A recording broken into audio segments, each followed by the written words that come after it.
2025 চনৰ বাৰ্ষিক ৰাশিফল হিচাপে আজি মই আপোনালোকক বৃষ ৰাশিৰ জাতকৰ বিষয়ে ক'বলৈ ওলাইছো। বৃষ ৰাশিৰ জাতক সাধাৰণতে মৰমীয়াল হয় আৰু তেওঁলোকৰ ভিতৰত বহুত আত্মবিশ্বাস দেখা পোৱা যায়, যাৰ ফলত তেওঁলোকে কোনো সমস্যাটো যদি জৰ্জৰিত হয় তেনেহ'লে তেওঁলোকে ওলাই আহিবলৈ সেইখিনি সমৰ্থ ৰাখে। গতিকে এই বছৰটো আপোনালোকে তেনেদৰে চলিবলৈ যত্ন কৰিব, কোনো কাৰণতে মনোবল কমি যাবলৈ নিদিব আৰু যিকোনো পৰিস্থিতিতে আপোনালোকে আগুৱাই যাবলৈ যত্ন কৰিব।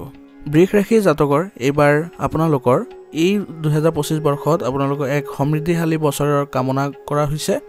বৃষ ৰাশিৰ লোকসকল কলাত্মক আৰু সৎ স্বভাৱৰ বাবে জনাজাত। আপোনাৰ সততাৰ বাবে কেতিয়াবা আপোনাৰ মুখ বন্ধ আৰু অসন্মানজনক বুলিও গণ্য কৰা হয়। আপুনি এজন কঠোৰ পৰিশ্ৰমী ব্যক্তি যাৰ ওপৰত আনে নিৰ্ভৰ কৰিব পাৰে। আপুনি সাধাৰণতে সংঘটিত আৰু দয়াক মূল্য দিয়ে। বৃষ ৰাশিৰ লোকসকল অতি ৰোমান্টিক আৰু কামুক সংগী হিচাপেও পৰিচিত হয়। আপোনাৰ কৰ্মনীতি শক্তিশালী আৰু নিষ্ঠা আৰু অধ্যৱসায়ৰ জৰিয়তে নিজৰ লক্ষ্যত উপনীত হ'বলৈও আপুনি চেষ্টা কৰে। আপুনি কেতিয়াবা জেদিও হ'ব পাৰে, যাৰ বাবে আপুনি বহু প্ৰত্যাহ্বানৰ সন্মুখীন হ'বলগীয়া হয় আৰু আপুনি সাধাৰণতে বস্তুবাদী আৰু আপোনাৰ চৌপাশৰ বিলাসিতাসমূহ উপভোগ কৰিবলৈ লয়।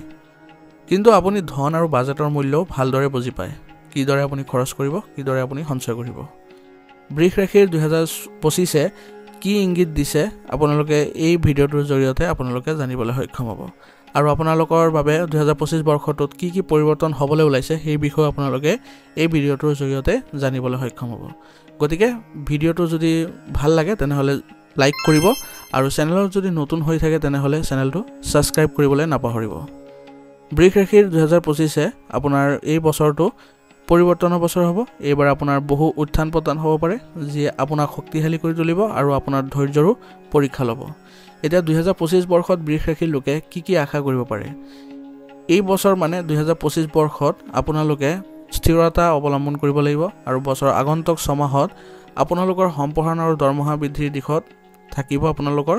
যদি আপুনি 2025 চনত প্ৰেম জীৱন আৰু সম্পৰ্কৰ কথা জানিবলৈ লয় তেনেহ'লে আপোনাৰ ই বৰ ইতিবাচক হ'ব। বৃষ ৰাশিৰ 2025 আপোনাৰ প্ৰেম জীৱনৰ বিষয়ে কি ভৱিষ্যতবাণী কৰিছে? প্ৰেম আৰু ৰোমাঞ্চকৰ ক্ষেত্ৰত বৃষ ৰাশিৰ বছৰিকা ৰাশিফলে কঢ়িয়াই আনিছে ভাল খবৰ।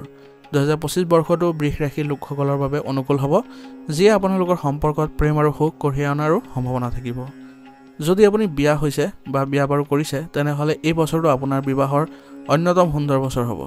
যদি আপুনি কাৰোবাৰ লগত সম্পৰ্কত আছে তেনেহ'লে আপোনালোকৰ সম্পৰ্কৰ মৌলিক কথাবোৰ বুজিব লাগিব আৰু আপোনাৰ সংগীক অলপ বেছি বিশ্বাস কৰিব লাগিব। ইয়াৰ বাবে আপোনাৰ ফালৰ পৰা বহুত কষ্ট আৰু ধৈৰ্যৰো প্ৰয়োজন হ'ব। আৰু যিসকল অবিবাহিত তেওঁলোকক জীৱনৰ যিকোনো গুৰুত্বপূৰ্ণ সিদ্ধান্ত লোৱাৰ আগতে সকলো বিকল্প বিবেচনা কৰিবলৈ পৰামৰ্শ দিয়া হৈছে। ইয়াৰ দ্বাৰা আপোনাৰ ভৱিষ্যতৰ বাবে উন্নত সিদ্ধান্ত লোৱাটো আপুনি সহায় পাব। এতিয়া 2025 চনৰ বৃষ ৰাশিৰ ৰাশিফলে আপোনাৰ কেৰিয়াৰ আৰু ধনৰ বিষয়ে কি কয় জানি লওঁ। আপোনাৰ পেছাদাৰী জীৱনৰ কথা ক'বলৈ গ'লে বৃষ ৰাশিৰ জাতকসকলৰ 2025 অনুসৰি এই বছৰটো আপোনালোকৰ বাবে ফলপ্ৰসূ হ'ব। নিয়োজিত লোকৰ বাবে 2025 চনটো খুবেই ভাল দেখা গৈছে আৰু বৃদ্ধি আৰু নতুন ভূমিকাৰ বছৰ বুলি গণ্য কৰা হ'ব। এইটো এনেকুৱা এটা বছৰ হ'ব যিয়ে আপোনাক পেছাদাৰীভাৱে আগুৱাই নিব, দৰমহা বৃদ্ধিৰ সম্ভাৱনা থাকিব, আপোনাক কঠোৰ পৰিশ্ৰম আৰু নিষ্ঠাক স্বীকৃতি আৰু পুৰস্কৃত কৰিব। যদি আপোনাৰ এটা ব্যৱসায় আছে তেনেহ'লে আপুনি হ্ৰস্বম্যাদী লাভতকৈ দীৰ্ঘম্যাদী বৃদ্ধিক অগ্ৰাধিকাৰ দিব লাগিব। সকলো ব্যৱসায়িক অংশীদাৰৰ দৃষ্টিভংগী পুনৰ মানাংকন কৰা আৰু ব্যৱসায়ৰ ভেটি পৰীক্ষা কৰাটো আপোনাৰ বাবে গুৰুত্বপূৰ্ণ হ'ব।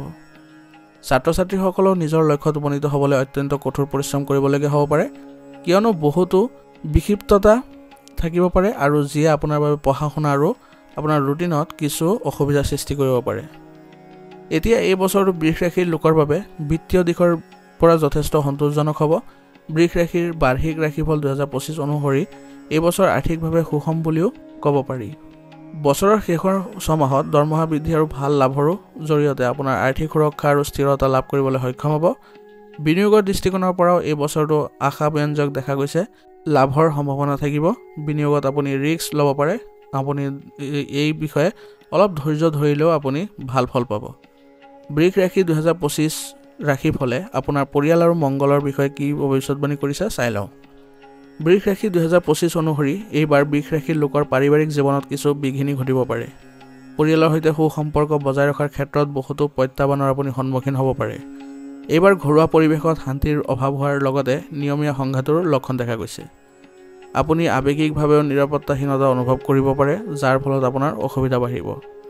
বছৰৰ শেষৰ ছমাহত দূৰৰ আত্মীয়ৰ পৰা অসুবিধাৰ সৃষ্টি হ'ব। স্বাস্থ্যৰ বিষয়ত আপোনালোকৰ এই বছৰটো আপোনাৰ শাৰীৰিক স্বাস্থ্যৰ বাবে এটা ভাল বছৰ হ'ব, গতিকে স্বাস্থ্যৰ দৃষ্টিকোণৰ পৰা ভালেই দেখা গৈছে। কোনো ধৰণৰ গুৰুতৰ ৰোগ বা জটিলতা দেখা নাই। কিছুমান সৰু সৰু সমস্যাৰ সৃষ্টি হ'ব পাৰে, কিন্তু সঠিক খাদ্য আৰু ৰুটিন মানি চলিলে স্বাস্থ্যৰ কোনো ক্ষতি নহয়। কিন্তু বিশেষকৈ বছৰৰ প্ৰথম ছমাহত আপোনাৰ মেজাজৰ কিছু বা হতাশাজনক চিন্তাৰ কিছু আপোনাৰ অসুবিধা হ'ব পাৰে। কোনো ধৰণৰ নেতিবাচক পৰিণতিৰ পৰা আঁতৰি থকাৰ যত্ন কৰিব। 2025 চনত কিছুমান গুৰুত্বপূৰ্ণ গ্ৰহ ট্ৰেনজিট ঘটিব, চাই লওঁ আহক। আপোনাৰ ৰাশিৰ বাবে 2025 চনৰ কিছুমান ডাঙৰ গ্ৰহৰ ট্ৰেনজিট হ'ব, তাৰ বিষয়ে জানি লওঁ আহক।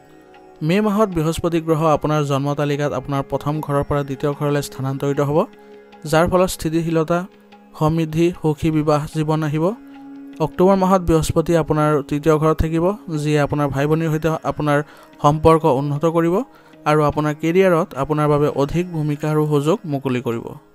ইয়াৰ পিছত বৃহস্পতি গ্ৰহ আপোনাৰ 10ম স্থানৰ পৰা 11 নম্বৰ স্থানলৈ ট্ৰেনজিট কৰিব। ই আপোনাক আৰ্থিক সুবিধা প্ৰদান কৰিব আৰু উন্নত বিত্তীয় সাহায্যৰ বাবে অধিক সুযোগ কঢ়িয়াই আনিব। ইয়াৰ বাবে আপোনাৰ বন্ধু-বান্ধৱী আৰু দূৰৰ আত্মীয়ৰ পৰাও সমস্যাৰ সন্মুখীন হ'ব পাৰে। ইয়াৰ উপৰি ৰাহুৱে আপোনাৰ 11 নম্বৰ ঘৰৰ পৰা 10ম ঘৰলৈ ট্ৰেনজিট কৰিব, যিয়ে আপোনাৰ পেছাদাৰী জীৱনত খ্যাতি আৰু জনপ্ৰিয়তাৰ পথ মুকলি কৰিব। এই ট্ৰেনজিট সঁচাকৈয়ে আপোনাৰ বাবে কাৰিকৰী ক্ষেত্ৰ, ৰাজনীতি আৰু শিল্পীৰ সৈতে জড়িত লোকসকলৰ বাবে উপকাৰী হ'ব। 2025 চনৰ বাবে আপোনাৰ প্ৰতিকাৰ কি হ'ব? 2025 চনৰ বাবে আপোনাৰ প্ৰতিকাৰ হ'ব প্ৰতি বৃহস্পতিবাৰে আৰু শুক্ৰবাৰে লক্ষ্মী নাৰায়ণৰ মন্ত্ৰ আৰু বিষ্ণু সহস্ৰনাম জপ কৰাৰ চেষ্টা কৰিব, অন্যথা শুনিবলৈ চেষ্টা কৰিব। প্ৰতি শনিবাৰে আপুনি শনিদেৱৰ দৰ্শন কৰক আৰু লগতে আপুনি শনিৰ মন্ত্ৰ জপ কৰিব আৰু আপোনাৰ বহা কোঠাৰ উত্তৰ পশ্চিম কোণত বা দক্ষিণ পশ্চিম কোণত স্ফটিক কাছ ৰখাৰ যত্ন কৰিব আৰু কোনোবা মন্দিৰত আপুনি এই বছৰটোৰ বাবে কিবা এটা ভোজি দান দিব, দেখিব আপোনাৰ ভাল হ'ব। ধন্যবাদ। আজিৰ ভিডিঅ'টো এইখিনিতে সমাপ্ত কৰিছোঁ। ভিডিঅ'টো কেনেকুৱা লাগিছে নিশ্চয়কৈ জনাব আৰু কমেণ্টত ওং নমঃ শিৱায় লিখিবলৈ নাপাহৰিব।